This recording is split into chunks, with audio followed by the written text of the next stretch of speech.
All right, here we go. It's December, and this is December's Q&A on the Jeff Blackie channel, blah,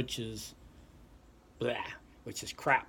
I got 99 subscribers now. 99. Woo! Wow. Still can't seem to break that magical 100. Anyway, here we are for December's Q&A. And a big shout out to the Spectral Envoy for having their big win a couple weeks ago. Yeah, it's wrestling, guys, so yeah, independent stuff. Anyway, here we are. 4 of your best questions and or insults for December 2019. Some of these are actually pretty serious questions. And I'm very surprised. Usually I get a lot of smart asses telling me to die. But here's that number 1. And this comes from the Kamikaze Mexican.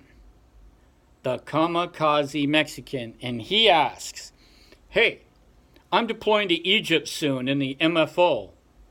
What advice can you give me outside my training? Thanks. Well, Kamikaze Mexican, let's get appropriated here. All right, there we go. The MFO. Well, when we did it back in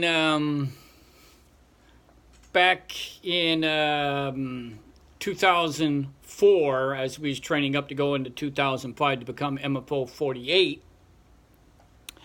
I have no idea exactly where you're doing your training. We did our training at Fort Lewis during the winter time, which was cold and snowing.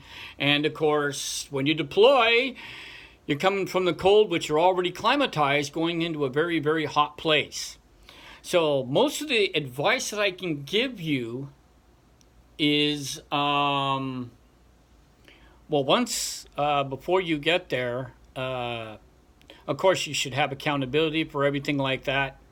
From all your equipment, your weapons, your body armor, and everything else. But what to expect once you get there? You're going to get there and it's going to be hot. Because of all MFO units, I believe, go...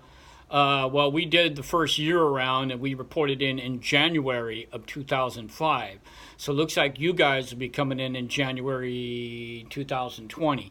And it will be cold during the late nights, but once you get there during the day, it's going to be hot. It's going to be at least 125 to 130 degrees in the MFO. You will be arriving at Sharm el Sheikh Airport, and the members of the last unit that will be waiting for you. I am not sure if you're Army or National Guard. I read recently that the National Guard no longer does the MFO. So if you're a regular Army unit, you're probably got more of a heads up than I can really give to you, because we were National Guard and they trained us through half-ass because they didn't know, the guys at Fort Lewis did not know what the hell or how to train us. But my advice is stay covered up. And it says, since you're Kamikaze Mexican, I assume that you're a Mexican guy, wear plenty of sunblock, wear your sunglasses. Stay out, try to stay covered up as much as you can from that damn sun, because it pretty much destroyed me. Also, once you get there, be careful of the food and the water. I don't know if they have the Siddiquis that are still cooking over there at South Camp. I don't know if you're going to North Camp or not. But always beware and take care about the food and water situation over there, because it is pretty shitty. And just a few years ago, they caught a Siddiqui that was during our rotation was poisoning our food by washing his feet in our cooking water. So for a lot of the other MFO stuff, there's been a lot of shootings and been a lot of mayhem going on over there. So the best thing to do is keep your eyes and your ears open for the MFO. And you're going to be doing guard duty in the towers, the front gate, the QRF, and you're going to be going to the OP sites. So remember, and stay out of trouble, especially with the locals, because you can get in a lot of friggin' trouble. So Other than that, you probably might want to go to the Jeff Blackie MFO stuff, and you probably might want to watch those videos and get an idea of what has happened to me while I was on the MFO. So it might better help you out. And that goes to Kamikaze Mexican. At number 2, do you have any other recordings from other bands you played in? This is coming from Guitar 075. Guitar 075. I said, other recordings, no. I believe that we had a brief 2-track demo tape when I was in Sacrilegious Death. It later became Belial. I'm not really sure. I've heard it maybe once, and that was back in 1985. But other than that, there's nothing out there other than just the Mournblade stuff. So, sorry, I can't really help you out on Guitar 075. You're going to have to just stick with the Mournblade stuff. Huh? This goes to number 3, Bendix Driver 215. Bendix Driver 215. Keep the running gag going. Post more tits.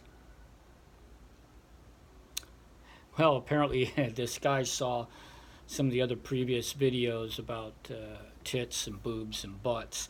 And again, ladies and gentlemen, you cannot put naked women up on, or men if you're really weird, up on YouTube unless you want to get banned or have problems. But for the 4th month in a row, I believe, or the 5th, the running gags about posting more boobs, butts, or am I a fag? Well,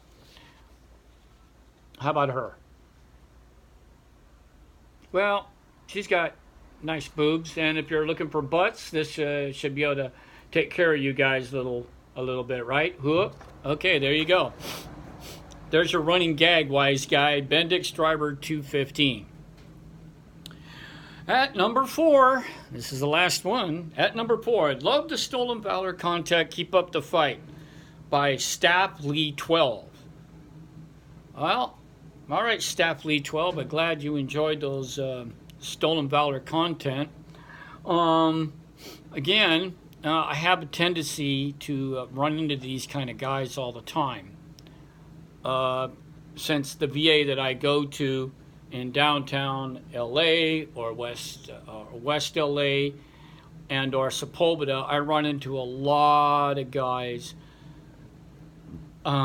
giving out crazy war stories. I think I've only ran into one guy that claimed to be like a carpenter or something like that. And all these other guys, they claim either they're paratroopers, Rangers, Delta Force, Navy SEALs, Force Recon. You find a lot of those kind of guys, and they make wild claims. And like you said, I mean, like in what you wrote, love the Stolen Valor content. Of course, you found out about that sniper guy who I used to know in the National Guard. And he was just a National Guard guy who claimed to be a sniper. He claimed to be in Honduras and Panama and El Salvador and all this other crazy stuff. So I run into a lot of that. I run into a lot of Stolen Valor and a lot of crazy war stories. And again, most of these people do not have any proof of all these wild claims. So if you go on the playlist of Stolen Valor, you get to find some pretty good stories. Some of them I mostly recorded the one guy, Bob, like 3 or 4 times. Some of the other guys I ran into, I didn't get a chance to record them because most of the time I usually don't carry my phone inside of stores or whatever, which I should be doing. But anyway, so that goes to Staff Lee 12. Love your Stolen Valor content. Keep up the fight. Well, I'm trying. Anyway, ladies and gentlemen, this is not a very exciting Q&A. Other than that, there's some, everyday stuff. And, of course, Kappa will not be coming after me.